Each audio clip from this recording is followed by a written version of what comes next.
Muy buenas noches y bienvenidos a Ocurre Ahora. El día de hoy tenemos un programa sumamente interesante porque hay un terremoto en el Congreso del que vamos a hablar un poco más adelante. Pero vamos a empezar contándoles que esta noche abordaremos lo que ha sido una amenaza prácticamente en vivo contra el alcalde de Patás. Aldo Mariños estaba trabajando en el campo cuando de pronto recibe una llamada donde lo amenazan y le dicen que tiene que colaborar. Cuando él pregunta de quién se trata, le dicen, somos de la organización criminal Los Pulpos. Vamos a escuchar parte de lo que fue esa llamada que recibió el alcalde de Patás, allí donde sabemos se ha extendido mucho la minería ilegal en nuestro país. Escuchemos. En cuanto a colaborar para yo poder dar la información y aparte tener mi seguridad de mi parte de toda la batería, ¿me entienden? No sé de qué organización me mencionaste. Los Pulpos. ¿De quién? Los Pulpos de Trujillo, Los Pulpos. Hablábamos en el Congreso de la República porque todo parecía indicar que ya se contaba con las firmas para convocar a un Congreso extraordinario en el que en un minuto congresistas que han retirado firmas y el presidente del Congreso además ha salido a señalar que el sistema solo registró 29 y no las 78 que se dijo ya se había consignado. ¿Qué está pasando en el Congreso también?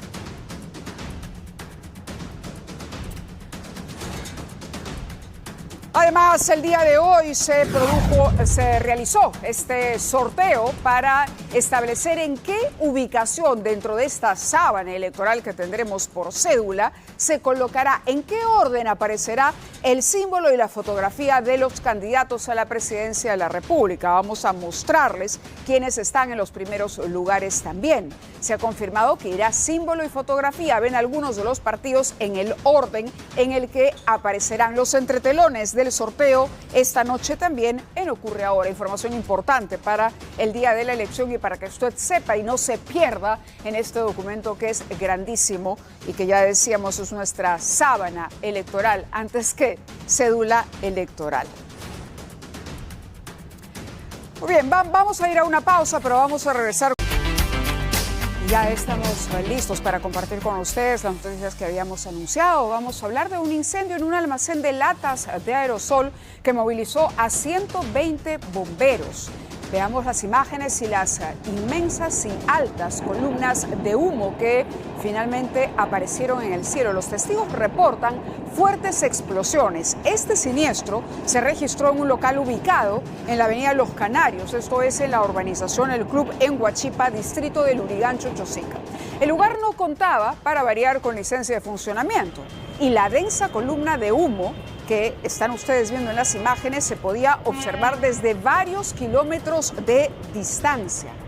Impresionante porque las autoridades han dicho que cada vez que fueron a intervenir el lugar no había nadie que los atendiera para que puedan ejercer una fiscalización como corresponde. Pero lo concreto es que era un almacén clandestino donde se guardaba material altamente tóxico. No es la primera vez, por supuesto, que ocurre un incendio en un almacén clandestino, que no está regulado y que no cuenta con una licencia de funcionamiento, ¿no? Las llamas preocuparon a la población, por supuesto, alrededor. Imagínense ustedes, además, la toxicidad del humo, las explosiones que se sintieron. Y estas son las imágenes luego del trabajo arduo que desarrolló el equipo de bomberos, la policía también, donde pueden ver la cantidad de latas que salieron disparadas de este almacén, las latas de estos aerosoles. Impresionante realmente cómo quedó prácticamente todo cubierto. De inmediato nos vamos en vivo porque continúan las llamas y continúa el trabajo en esta zona. Y Candy Quispe tiene información en este momento para actualizar la situación. Adelante, Candy, te escuchamos. Así es, Mávila. Tras casi 10 horas de trabajo, los bomberos han logrado controlar este incendio de gran magnitud calificado como código 4. Sin embargo, estamos viendo que las llamas en la parte del fondo de este almacén se han reavivado y se están produciendo, tú puedes ver, una serie de explosiones ahí en este local que funcionaba como un almacén clandestino de aerosoles. Tú puedes observar, Mávila, las explosiones que se están produciendo en estos momentos. ¿Todavía? Pese al intenso trabajo del bombero. Sí, en estos momentos que se han reavivado las llamas, podemos ver que se están produciendo explosiones en la parte del fondo de este local. Ahí estamos viendo en vivo y en directo, y este incendio se origina a las 10 de la mañana. Aparentemente se estaba realizando trabajos de soldadura, sin embargo una de las chispas cae en los productos, que son latas de aerosoles, y se produce una serie de detonaciones. Me voy a acercar un poco para mostrarte lo que había en el interior, Mávila. A ver, con cuidado, Candy, que vemos con que están cuidado. en el suelo. Sí, con cuidado. Estas latas, toneladas de aerosoles en spray, se encontraban almacenados en el interior de este local clandestino, y en el momento que se inicia el fuego se produce una serie de detonaciones. Claro. Y los spray, las latas de aerosoles, empiezan a salir disparados como proyectiles a todo lado, en la pista, en la casa, de las viviendas aledañas. Vamos a seguir mostrando porque todavía siguen produciéndose detonaciones, y sí. Luego que estas latas caen sobre las viviendas aledañas, es que el fuego A ver, de pronto podemos abrir a toda pantalla para verte, Candy, también recorrer el lugar, porque vemos al fondo la llama viva. El incendio sigue, a pesar de que inició a las 10 de la mañana, correcto, continúa escuchándose la explosión, y nos mostrabas estas latas, parecen latas de pintura en aerosol. Pero así, al ojo, simplemente viendo las imágenes, no soy una experta, por supuesto, pero pareciera que se trata de latas de pintura. Ahora, nos hablabas de viviendas alrededor. ¿Qué hay alrededor de este almacén clandestino? ¿Esta es una zona donde hay casas? ¿Es una zona industrial? ¿Hay otro tipo de negocios? Mávila, nosotros nos encontramos en la avenida Los Tucanes, en Huachipa. Esta es una zona residencial, está repleta de viviendas. Al costado de este almacén clandestino hay varias viviendas, y tú puedes observar que el segundo piso de una de las casas ha quedado completamente en cenizas. El fuego ha consumido absolutamente todo. Una familia lo ha perdido todo. Ellos se encuentran en estos momentos en un hotel. No tienen dónde pasar la noche. En total, 4 viviendas han sido afectadas por este incendio que movilizó a más de 150 bomberos. Y todo se origina aquí, en este local de más de 3.000 metros cuadrados, Mávila, donde funcionaba este almacén clandestino, que ya había sido clausurado el año pasado por el municipio de Huachipa. Claro, pero que persistieron, embargo, nuevamente...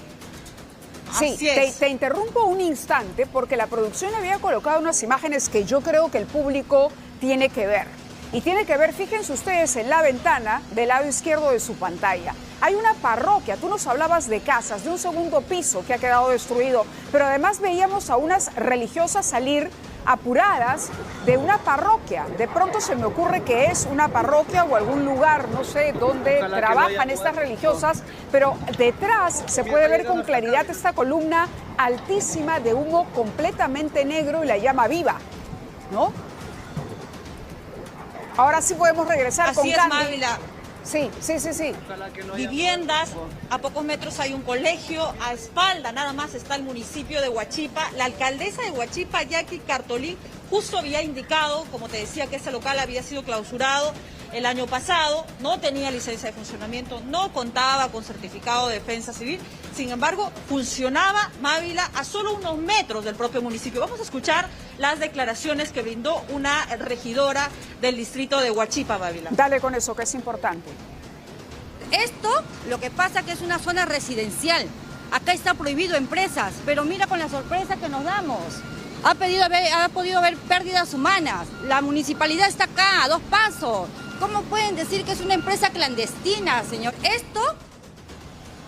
A ver, es una regidora la que acabamos de escuchar. Nosotros hemos tratado de ubicar a las autoridades, a la alcaldesa, y la respuesta que hemos recibido es que cada vez que se llegaba, como tú bien dices, si el local estaba clausurado ya y no corresponde autorizar a ningún local que guarde este tipo de material en una zona residencial, que cada vez que iban el local estaba cerrado y no había nadie que atendiera. Eludían entonces la fiscalización, pero la municipalidad ha debido insistir, porque como tú dices, estas latas salen como proyectiles, ¿no? Ya ocasionaron daños. ¿Quién se va a hacer ahora responsable por los daños en las viviendas? Evidentemente, si es un almacén clandestino, no creo que cuenten con un seguro. ¿Tienes información sobre eso, Candy? Definitivamente, Mávila, es un local que no tenía autorización, un local clandestino, pero no era el único. Según los vecinos de la zona, hay más locales que funcionan como almacenes de manera clandestina y este lugar, tras ser una zona residencial donde viven muchas familias, no está permitido este tipo de negocios. Ahora, nos comenta que una de las latas que cayeron como proyectiles le impacta en el pie a un vecino. Afortunadamente no se han registrado personas heridas de gravedad, sin embargo, algunas personas han resultado afectadas por los gases tóxicos. El humo es bastante fuerte a esta hora de la noche, a casi 10 horas de que se origina este incendio y donde vemos aún se viene produciendo explosiones. Todas las personas que viven en los alrededores han tenido que ser evacuados de sus casas, pues el aire prácticamente no se puede respirar, claro, el humo es bastante tóxico. Totalmente, tú estás cubriéndote, hemos visto con la mascarilla, pero me imagino que el olor incluso debe ser insoportable y esto para los niños es sumamente peligroso para cualquiera que está expuesto a respirar un aire tan tóxico como este, sobre todo tratándose de la mercadería que se ha quemado. Candy, muchas gracias por la información. Vamos a permanecer en el lugar porque ya los trabajos de los bomberos se extienden desde las 10 de la mañana. Estamos 7:49, casi 10 horas de trabajo, 150 bomberos convocados que todavía no consiguen apagar las llamas como pueden apreciar. Esto es en Huachipa, pero saldremos en vivo en cualquier momento con más información. Muy bien, vamos ahora con lo que ocurrió con un fiscalizador. A propósito de fiscalización, un inspector en la Panamericana Norte, arrollado por colectiveros, lo que está pasando muy a menudo. El fiscalizador se acerca, el colectivero se resiste a la intervención de la autoridad, pero no es que se resista de manera pacífica, sino que reacciona con violencia, pone el pie en el acelerador y arrolla a este funcionario. Lo arrolló brutalmente en su fuga.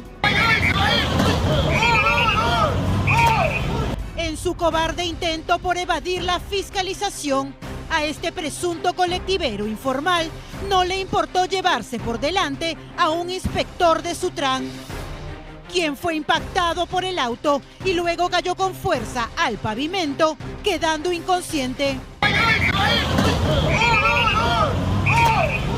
La escena generó la indignación y alarma en sus colegas y en los policías que formaban parte de este operativo que venía siendo ejecutado la mañana de este jueves en el kilómetro 27 de la Panamericana Norte en Puente Piedra.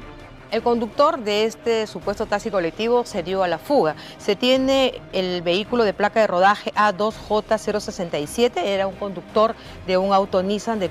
De inmediato, Brando León Bravo, de 32 años, la Procuraduría de la entidad interpuso denuncias por lesiones culposas, fuga del lugar del accidente, omisión de socorro, violencia contra la autoridad y homicidio calificado por dolo eventual en grado de tentativa. Hasta el cierre de este informe, no ha sido detenido el conductor de esta unidad de placa A2J067, quien durante el atropello llevaba a bordo a 4 pasajeros. La policía ya estaría muy cerca de localizar a este sujeto inescrupuloso, quien por donde vaya representa un latente peligro de muerte.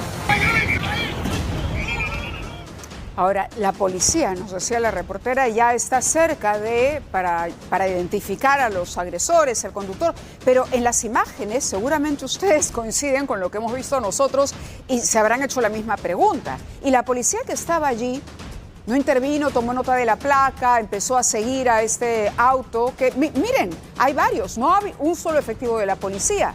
El señor ahí es arrollado. Ahí hay un policía, pero luego cuando se abre el plano podemos ver a otros más, porque era un operativo al fondo, hacia la izquierda también aparece otro efectivo de la policía. La pregunta es, a ver, si no empezamos a trabajar en equipo, esta gente que finalmente no le importa nada, digamos, como dice criollamente, se zurran, ¿no?, en la ley, en la autoridad, son varios los policías que intervienen.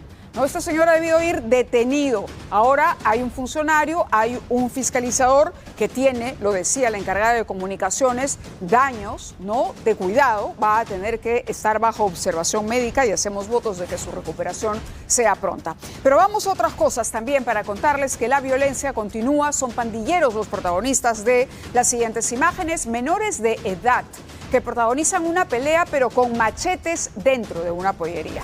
A ver, díganos ustedes qué hacían estos menores que, protagonizando un enfrentamiento y sembrando pánico entre los clientes, ya uno no puede ir siquiera. Miren eso, menores de edad con machetes peleándose dentro de un restaurante. Según los vecinos, no sería la primera vez que ocurre un hecho como este, por lo que están exigiendo, todos, mayor presencia policial, acciones concretas de las autoridades. Hoy vamos a hablar más adelante también del Plan Nacional de Seguridad que ha presentado ante el CONASEC. Pero vean cómo aparecen más, ¿no? Se menciona también, algunos testigos dicen que eran barristas. Lo que se ve son pandilleros, vándalos, ¿no?, que de pronto empiezan a pelearse y que causan destrozos. Vamos a ir a la pausa y vamos a regresar con más, porque cuando vamos rápidamente hasta la ciudad de Trujillo, donde una joven fue asaltada, ¿no?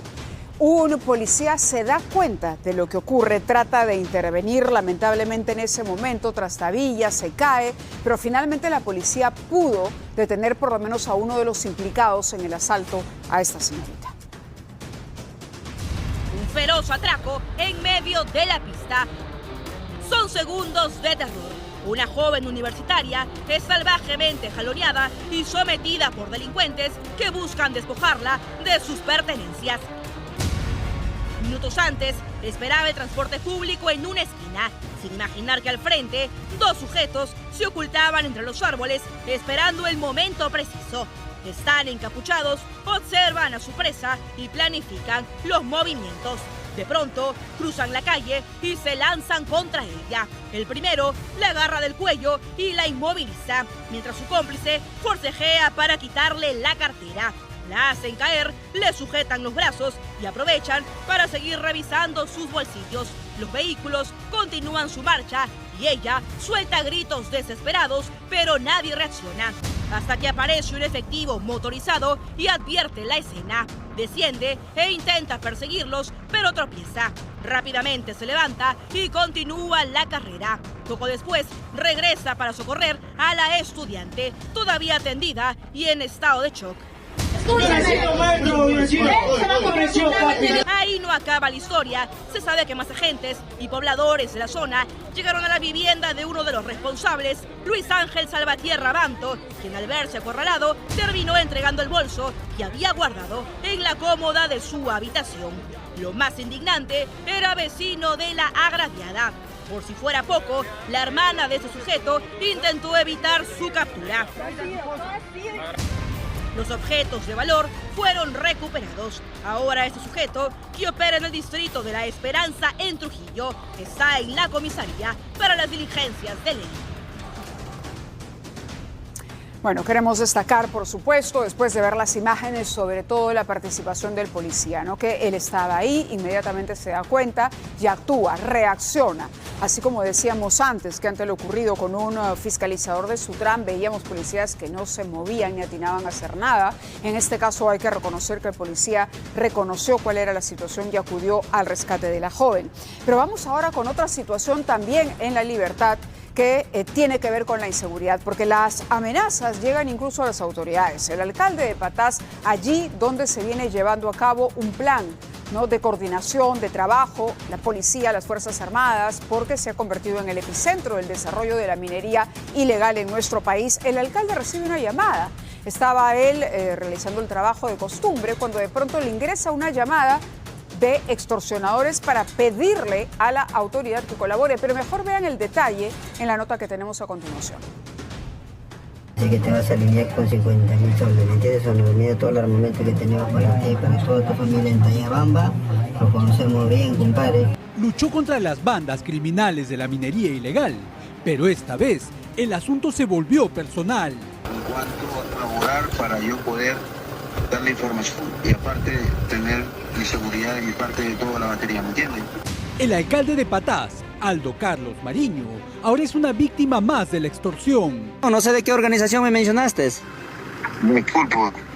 ¿De quién? Los pulpos de Trujillo, los pulpos. Estaba en plena transmisión en sus redes sociales cuando el teléfono sonó. Al otro lado de la línea estaba un emisario de la muerte. Y después cuando pasan las cosas, después están como que nos llaman, que esto, que lo otro, para solucionar y hacer otra cosa, causa. Yo te digo, porque yo estoy llamándote de buena manera, ¿me entiendes o no? Pero esta amenaza en pleno vivo no es la única. Aldo Mariño, escúchame, acá estás hablando con la organización Los Pulpos de Trujillo, compadre. Ya, acá no estás hablando con cualquier... También le enviaron videos y mensajes en los que le exigen la suma de 50.000 soles para no atentar contra él ni su familia. Que te vas a alinear con 50.000 soles, ¿me entiendes? Cuando mira todo el armamento que tenemos para ti, para toda tu familia en Bayabamba, lo conocemos bien, compadre. El jefe de la región policial de La Libertad, el general Franco Moreno Panta, es cauto en cuanto a la autoría de la extorsión. Muchas personas pueden decir yo soy tal, ¿no? Se pueden estar haciendo pasar porque esos señores tienen un rubro criminal, ¿no? Y al tener este rubro criminal muchas organizaciones se hacen pasar por ellos. Tenemos que tener la tendencia de poder reconocer la forma como negocian, quiénes son y si tienen la misma plantilla y el mismo modus operandi que estas organizaciones que las tenemos debidamente referenciadas. Ahora Aldo Carlos Mariño también sufre con el azote del crimen organizado, que resiste los intentos de las fuerzas del orden por llevar la libertad a la región. El alcalde Aldo Mariño recibió esta llamada, ustedes han escuchado, pero vamos a volver a oír lo que dice y el policía tiene razón, es decir, hay gente que se puede hacer pasar simplemente para atemorizar al alcalde o jugarle una broma pesada, muy pesada en este caso, porque con esto no se juega, pero para eso se requiere trabajo de inteligencia. Pero vuelva a escuchar la llamada que ingresa además a una persona y a un alcalde que se ha comprometido al punto de venir a Lima para exigir acciones del gobierno central. ¿Cuánto colaborar para yo poder darle información y aparte tener mi seguridad de mi parte de toda la batería, ¿me entiendes? No sé de qué organización me mencionaste. Los pulpos. ¿De quién? Los pulpos de Trujillo, los pulpos. Y después cuando pasan las cosas, después están como que nos llaman, que esto, que lo otro, para solucionar y hacer otra cosa, causa. Yo te digo, porque yo estoy llamándote de buena manera, ¿me entiendes o no? La verdad es que ya hablan con una confianza y una frescura intolerable, ¿no? Da mucha rabia, da mucha bronca, mucha frustración también escuchar los pulpos, y después, pues, cuando pase lo que pase, ¿no? Nos están llamando. La verdad, vergüenza, pero en cualquier caso, el alcalde valiente de poder haber revelado esta información. No se ha callado y él ha mostrado, al contrario, ha compartido con los medios lo que ha ocurrido. Y una situación similar vive una comerciante, un infierno prácticamente, una señora que trabaja en el negocio de los frutos secos, es comerciante, pero que es víctima de un intenso reglaje a manos de los extorsionadores, incluso cuando, la señora trata ella de presentar denuncias o lo que fuera, ellos siguen sus pasos, saben exactamente lo que hace. Vamos con la historia.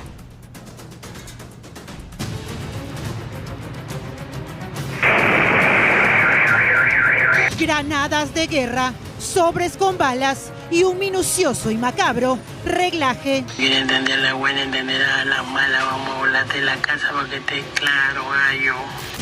Todo esto forma parte de la perversa estrategia que una banda de extorsionadores ejecuta contra una familia de comerciantes de Santa Anita desde inicios de año.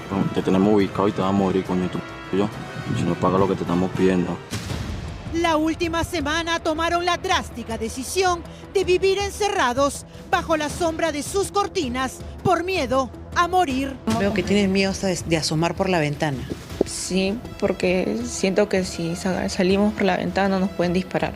La policía no ve nuestro caso, ni siquiera pasa el patrullero por aquí, ni menos el serenazgo. Y es que luego de haber atacado sus negocios y viviendas con explosivos, los criminales siguen todos sus movimientos y así se los hacen saber a través de WhatsApp. ¿Tú piensas que no he visto a tus padres asomándose por la ventana? Los vidrios no son de acero y esta vez no será bomba, sino plomo. Tenemos a tu abuela en la mira. Sabemos que está sola en casa. 2 minutos después de que ingresamos a su inmueble para la cobertura periodística, a las víctimas les llegó este mensaje a su celular sobre nuestra presencia. Ya vimos que entraron 2 sapos a tu casa de Nos están mensajeando a todo momento y saben los movimientos que hacemos, dónde estamos. Sospechamos del entorno de acá de nuestros vecinos. No pueden dormir debido a que los extorsionadores les han asegurado que de no pagar el cuantioso monto exigido, empezarán a asesinar a los suyos. Será plomo para el que caiga. Vamos a matar a la mamá o a cualquier familiar. Es muy tormentoso porque no sabemos quién va a seguir o quién van a matar. Reconocieron que ante las primeras amenazas les depositaron los 40.000 soles requeridos, pensando equivocadamente que con eso los dejarían en paz. Sin embargo, a las pocas semanas regresaron por más. Sostuvieron que su caso ya está en manos del Adirincri, pero aseveraron que no hay resultados y que ningún policía asoma por su zona. No tienen más alternativa que vivir encerrados en su casa, presos de su miedo. Impresionante esta historia porque no es una historia aislada. Nuestra reportera acompañaba, entrevistaba a esta mujer cuando de pronto ingresó otro mensaje, advirtiéndole, por supuesto, y diciendo que ya sabían que había sapos con ella. Sapos, es decir, nuestro equipo que estaba cubriendo la historia. La ciudad, el país no puede continuar en esta situación. Son ciudadanos de bien que emprenden, algunos incluso han decidido abandonar el Perú y eso es algo que no podemos permitirnos los peruanos. Mañana presenta el presidente este plan de seguridad ante los medios. Vamos a ver, ojalá tenga alguna respuesta concreta y alguna acción que resulte efectiva. Pero vamos ahora a hablar de otras noticias porque un crimen estuvo a punto de ocurrir en una cevichería. Sin embargo, el hijo de la víctima le lanza un vaso al sicario, quien huye y finalmente no se cometió el atentado. Es la muerte siendo derrotada. Un sicario que se fue con el rabo entre las piernas y el gatillo intacto tras la valentía de este hombre. Ocurrió en esta cevichería. Este anciano, que sería el dueño del local, conversa con su hijo y otras personas. No se percata que el peligro se acerca en forma de plomo. Sujeto avanza a paso firme, usa casco para no mostrar su rostro y va directo al propietario. No está a solo pasos de él, desenfunda su arma, le apunta a la cabeza y cuando ya está listo para el tiro de gracia, el hijo del dueño se percata de sus sangrientas intenciones y le salva la vida a su padre, arrejándole un vaso de vidrio al frustrado asesino. Todo es caos y confusión en el restaurante El Malabú de Fito. El gatillero huye a toda máquina, intenta disparar, caiga quien le caiga. Pero todo es en vano. La víctima no entiende qué pasó. Este documento o estos papeles que tengo aquí son parte de un expediente judicial que compromete a Rodrigo Falcón en la muerte de Andrea Vidal. No estamos hablando de una responsabilidad directa, pero sí de que habría desempeñado un papel clave, contundentes, al punto que en este momento Rodrigo Falcón, grábese ese nombre, se encuentra en Colombia, pero pesa sobre él una orden de requisitoria para que comparezca ante la justicia porque hay una disposición para detenerlo. Alonso Ramos viene siguiendo este caso milimétricamente, cada día con un detalle nuevo. Vamos a ver el reportaje de Alonso y luego les cuento qué más dicen estos documentos. Están adentro, están muertos. Es la crónica de una muerte no anunciada. El Congreso fue acribillada junto con el taxista venezolano José Vargas Briceño. Un expediente que pone en la mira a Rodrigo Falcón. Videovigilancia, inmuebles privados, centros comerciales, ubicados a lo largo del recorrido efectuado por el taxi. En dichas imágenes se advierte que un vehículo se mantuvo próximo y detrás del taxi desde el inicio del desplazamiento, específicamente desde el entorno del domicilio de David Rodrigo Falcón Cortabarria, San Miguel, hasta momentos previos al atentado. Esto es lo que dice el documento judicial, que pide la detención preliminar por 7 días para Falcón y otras 4 personas. Un auto con placa clonada hizo seguimiento a Andrea Vidal desde la casa de Rodrigo Falcón en San Miguel. Luego, el carro lo habría seguido hasta el cine, en un centro comercial de ese distrito, para ver una película romántica, El tiempo que tenemos. Este dato es relevante por 3 razones. Acredita una conducta de vigilancia o seguimiento incompatible con un tránsito casual. Permite individualizar una placa como punto de partida para rastreo registral y operativo. Y conecta el inicio del recorrido con un entorno vinculado a la pareja sentimental de la víctima. Este auto gris grafito siguió al taxi que abordó a Andrea Vidal tras salir del cine hasta su casa en La Victoria. A las 9:10 de la noche, en el cruce de las avenidas Santa Catalina y San Eugenio, se escucha la ráfaga de disparos. Más de 40 impactos de bala que acabaron con la vida de la joven y del taxista venezolano. En la escena del crimen se ve a 4 hombres huyendo en 4 motos. El auto que hizo seguimiento a Andrea Vidal no aparece en estas imágenes, pero se asume que estuvo cerca para asegurarse que el asesinato por encargo haya salido bien. Se consignan datos de tráfico de llamadas donde el número registra salida de llamada, tanto al número de David Rodrigo Falcón como al de dato que requiere contrastación inmediata. En esta parte del expediente se consigna que... Primero indica entrega un día antes del atentado, luego refiere que le fue devuelto en octubre del 2025, lo cual es materialmente incompatible y exige esclarecimiento. Afirma que la agraviada no tenía acceso a su inmueble. Un carro con una placa aparentemente clonada y cuyo trámite lo hicieron 2 personas en la Cámara de Comercio de Piura, meses antes del crimen. Para esas 2 personas también se pidió detención preliminar. El vehículo fue visto con 3 personas a bordo en el peaje de Huacho, como se aprecia en esta imagen el 16 de enero del año pasado.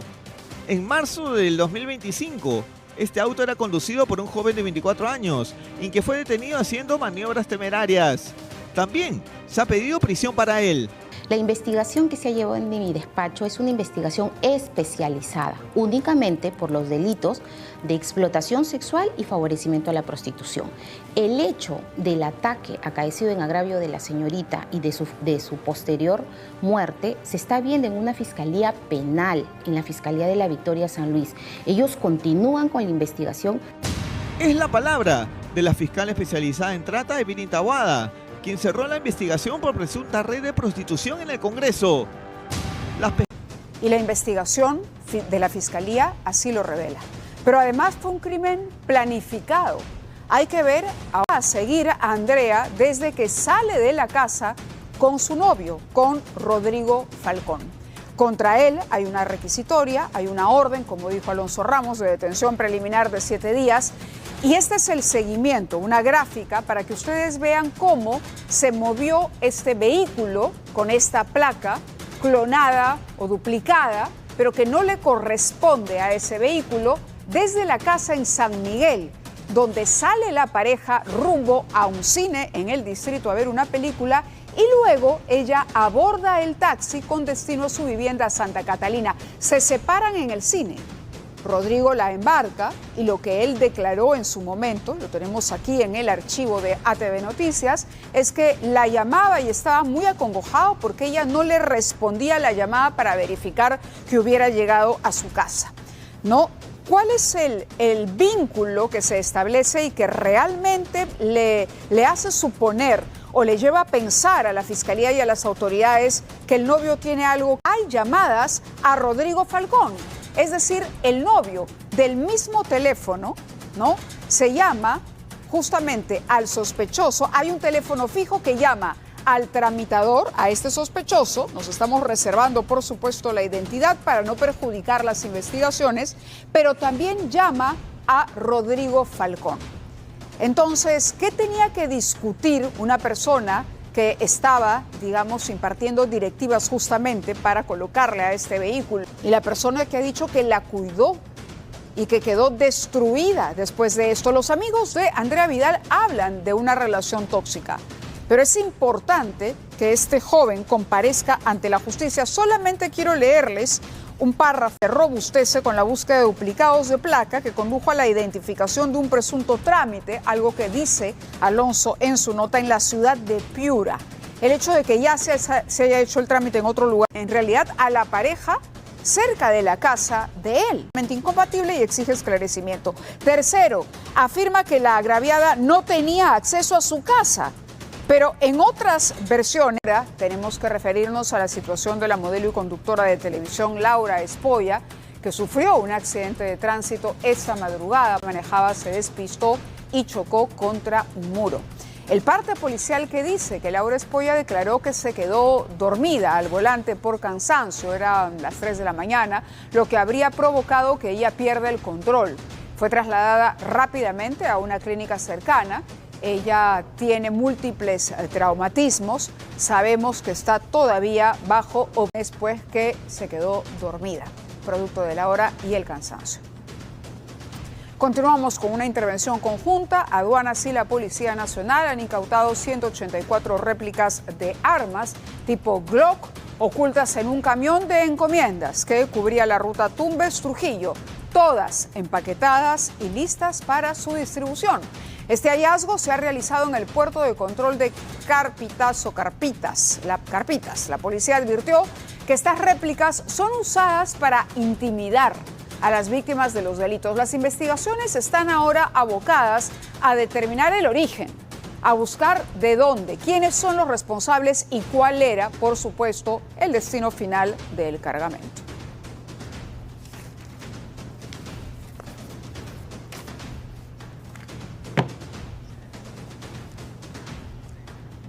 ¿Qué está pasando en el Congreso de la República y cuál será el futuro del presidente Gerí? ¿Llegará acaso José Gerí a 28 de julio? ¿Llegará a mayo, cuando se ha confirmado que tiene una audiencia ya aceptada por el Papa para trasladarle la invitación formal a la visita que el Santo Padre confirmó a nuestro país a fin de año? El Congreso había reunido, y decimos habría porque han pasado cosas entre esto y el momento en el que estamos al aire. El Congreso reunió 79 firmas. ¿No? Una más para convocar el pleno extraordinario, un pleno necesario para debatir las mociones de censura y vacancia contra Gerí. La solicitud se presentó ante el presidente del Parlamento, Fernando Rospigliosi, quien, de acuerdo al reglamento también, tiene un plazo de 15 días para realizar la convocatoria, conforme a lo que está establecido. Hoy se llegó al número requerido, sin embargo, hubo algunas deserciones en el camino, ¿no? El congresista Camiche, de Alianza para el Progreso, que había anunciado que apoyaría en bloque este pedido de pleno extraordinario, pidió que retiraran su firma y que lo hacía por la estabilidad del país. La verdad, nuestros congresistas juegan a ser congresistas, ¿no? Karina Reina Farja está en el Congreso para que nos cuente lo último con relación a esto. Adelante, Karina. Muy buenas noches, Návila. Efectivamente, nosotros estamos aquí. Hemos presenciado la conferencia de prensa del presidente del Congreso, Fernando Rospigliosi. Como tú bien has señalado, él ha afirmado que recibió el documento que ya se había hecho público el día de ayer con 80 firmas. Y como también bien lo dijiste, Mávila, fue el congresista Luis Camiche quien pidió que se retire su firma. Quedan 79 entonces en el documento. Sin embargo, solo 28 firmas son válidas.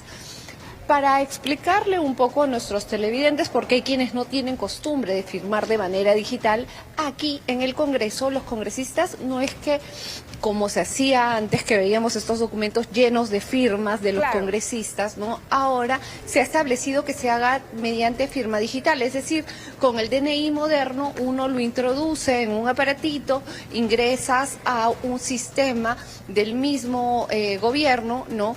Donde se pone una firma digital. Entonces, cada uno de estos sellitos que nosotros veíamos ayer en el documento eran las firmas digitales de los congresistas.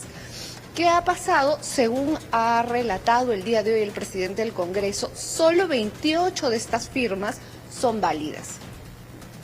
Fernando Rospigliosi lo plantea de manera sencilla y dice, bueno, le hemos avisado a Renovación Popular, que es la bancada que promueve este documento, porque como bien sabemos lo firmaba e iniciaba las firmas el congresista Esdras Medina, ¿no? Él ha dicho, les hemos avisado para que rectifiquen las firmas. O sea, llevan 4 años y medio de Congreso, sí, ¿no? Ya se sabe que si hay alguna observación, extraño, pues tienen que volver a firmar.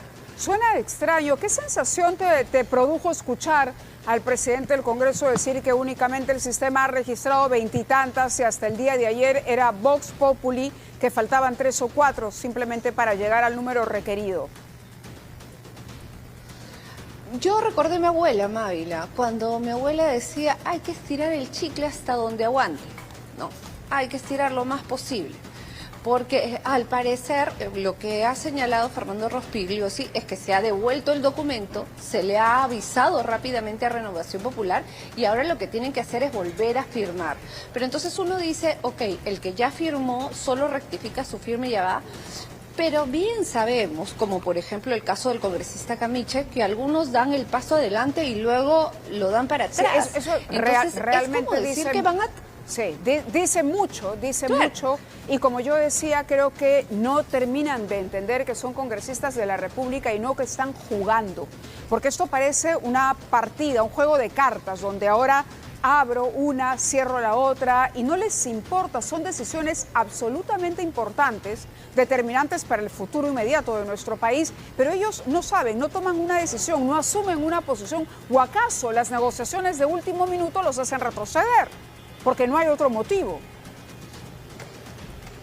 Probablemente Renovación Popular tenga que volver a remar, ¿no?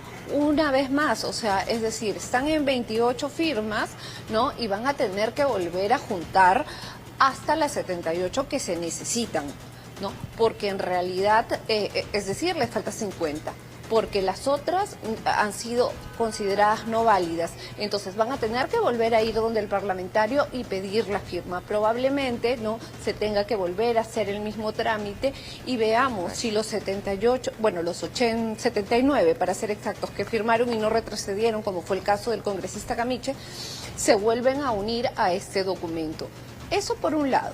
Le preguntamos también a Fernando Rospigliosi finalmente qué es lo que iba a pasar si es que se censuraba, ¿no? O se iba a vacar al presidente de la República. Él señaló que él ha conversado hasta que había solicitado la opinión de 10 constitucionalistas en nuestro país, que había tenido la respuesta, si no me equivoco, de 5 y que le habían señalado que en el caso de José Gerí correspondía una vacancia. Sin embargo, mostrando el documento decía, pero aquí dice censura, ¿no? Entonces, lo único que podemos discutir en este pleno es una censura.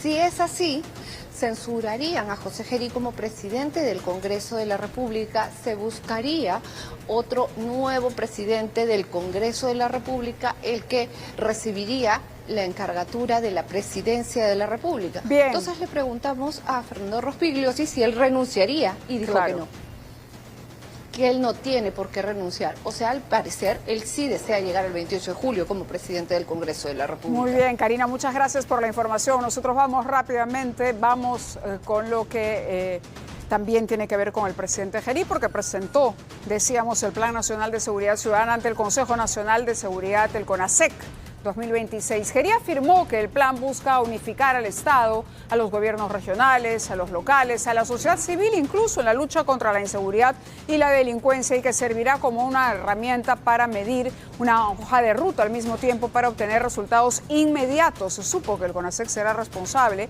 de revisar, debatir, eventualmente aprobar o modificar el plan. El plan no está exento ya de críticas. Renzo Rayardo, alcalde de Lima, ha dicho que le parece solamente un conjunto de generalidades, pero en fin, veremos mañana cuando se haga público este documento.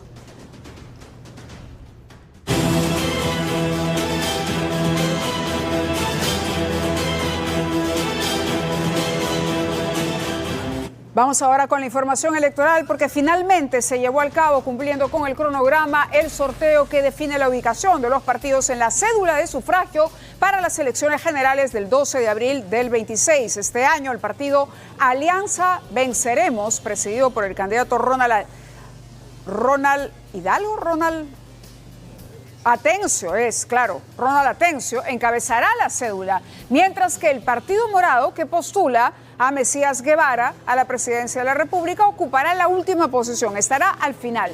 Como se sabe, van a participar 36 partidos con candidaturas presidenciales y congresales. Además, otras 2 organizaciones solo presentan listas al Parlamento, no candidato a la presidencia. Y estas listas estarán divididas entre diputados y senadores. Me parece que son como 5 columnas las que hay que marcar, ¿correcto? Muy bien, ahí está, así aparecería entonces, esto es lo que usted va a encontrar el 12 de abril cuando vaya a votar. En primer lugar, los primeros partidos en la lista están Alianza Electoral Venceremos, aparece en el número 1, el Partido Patriótico del Perú tiene el 2, el Partido País para Todos está en el 11, Partido Perú Libre, el lápiz va con el número 13, Podemos Perú de José Luna con el 17, Fuerza Popular está en el 21, Alianza para el Progreso de César Acuña en el 22. Ahora Nación en el 24, Avanza País en el 27, ¿no? Partido Somos Perú, el 31, el candidato Forsyth. El APRA, el partido aprista con Enrique Valderrama, tiene el número 32, aparece en el número 32. Renovación Popular de Rafael López Aliaga en el 33, debajo del APRA, y arriba varios números arriba del Partido Unidad Nacional, que tiene el 37. Al final, en el número 38, el Partido Morado. Norma Yarro, candidata a la vicepresidencia y secretaria general de Renovación Popular, expresó su desacuerdo con los resultados de este sorteo de posiciones en la cédula para las elecciones generales 2026. La congresista cuestionó el procedimiento, considera que la ubicación asignada no es favorable para su agrupación política, y este reclamo surgió luego de que el partido Ciudadanos por el Perú, que se retiró del proceso electoral, fue incluido en el sorteo para la cédula de votación. Vamos a escuchar a Norma Yarro. El partido que se retire de la contienda debería quedar el espacio en blanco o su nombre y decir no participa. Pero ¿cómo es que yo voy a firmar un acta que me ha tocado en mi caso de mi agrupación política el 33 cuando de repente puedo aparecer en el 20? No me parece que el acta coincidiría con lo que estamos nosotros viendo ahorita en el sorteo. El partido que se retire de la contienda. Citran lo supervise, alegando que no existe una concesión con el Estado. Hace unos días, el juez Juan Carlos Núñez Matos, conocido por sus polémicas decisiones que salvaron de la cárcel a conocidos políticos, falló a favor de la empresa china, desatando una batalla legal. Lo que pasa es que yo no entiendo por qué ellos siempre se quieren comparar con las concesiones. Efectivamente, ellos no son una concesión. Y Ocitran no supervisa solo concesiones. Ocitran, por ejemplo, supervisa a ENAPU o a Corpac. La ley lo que le da a Ocitran es la facultad de supervisar a empresas prestadoras, que son todas aquellas entidades que tienen un servicio de infraestructura al público, de uso público. Y es un pésimo precedente porque eso puede suceder mañana con otros inversionistas. Estamos esperando para el tráfico de drogas. Lo más común son las mafias internacionales, no es cualquier banda, son mafias internacionales, la mafia italiana básicamente, la Ndrangheta. Cantidad de reuniones he tenido, pero que al final de cuentas no se decide absolutamente nada. La legislación, otra vez vamos a reaccionar. Es el momento, y esto lo vengo manifestando hace cuánto tiempo. Porque a los 9 años fue abusada sexualmente por un familiar. La familia de la joven está indignada. Esto ocurrió en 2018, pero él fue condenado a prisión, pero por un documento que presentó el abogado, finalmente lo liberaron a los pocos meses. Y la familia lo que pide ahora es que el caso no quede ahí, que finalmente la justicia llegue. Una historia dramática también que pone en la mira la Administración de Justicia en el Perú.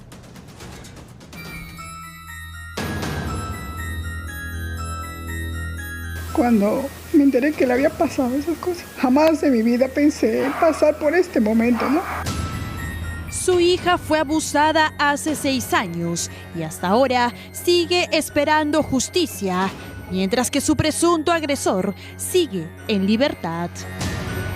Bueno, llegué al colegio y la psicóloga me dijo, señora, a su niña le abusaron de su hijo. Del señor Luis Miguel Quispe, no sé absolutamente nada. No sé la verdad. No sé si se encontrará en Perú. Sigue llevando el proceso en libertad. Porque lo único a mí me dice que tiene, como pasaron años, tienen que hacer las investigaciones. La madre de la menor acusa a Luis Miguel Quispe Campos de ser el presunto responsable del abuso a su menor hija cuando tenía 9 años en julio del 2018. Me dice, mamá, yo pensaba que era María Isabel, que me estaba llamando. Y era el tío Luis, que tenía miedo que la acompañe a dormir. Una niña de 9 años. Le tapó con la sábana. Me puso sus partes íntimas, dice, mis partes. El hecho se conoció recién 1 año y medio después, en enero del 2020. Se puso la respectiva denuncia en la comisaría Márquez en el Callao. Se realizaron las diligencias correspondientes y el caso fue tomado por la Corte Superior de Justicia del Callao. En octubre del 2022 se sentenció a Miguel Quispe a 30 años de prisión por violación sexual y fue trasladado al penal de Ancón. Sin embargo, fue liberado meses después. Yo me enteré de él que le habían capturado en la selva, que yo sepa. De ahí lo trajeron para Lima. Estaba, creo que en el penal de Ancón. Salió desde ahí, yo ya no sé nada de esta persona, ¿no? La excarcelación se produjo luego de que el abogado del acusado apelara y se determinara de que el juzgado colegiado especializado en violencia contra las mujeres del Poder Judicial del Callao habría incurrido en la motivación de la sentencia. Según la abogada de la víctima, esto llevó a que la Sala Penal Transitoria declare la nulidad del juicio y ordene un nuevo proceso. El juzgado colegiado que habría incurrido en el fallo fue reemplazado por un nuevo colegiado transitorio.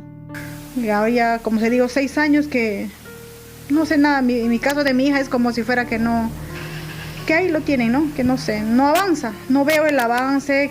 Son 6 años que sigo buscando justicia para mi hija. Han pasado 6 años y el proceso vuelve al punto de partida. La investigación continúa mientras el presunto abusador sigue en libertad tras la anulación del juicio y una búsqueda de justicia. Llegamos al final de Ocurre Ahora. Muchísimas gracias a ustedes. Hasta mañana. Muy buenas noches. Quédense con Esto sí es amor.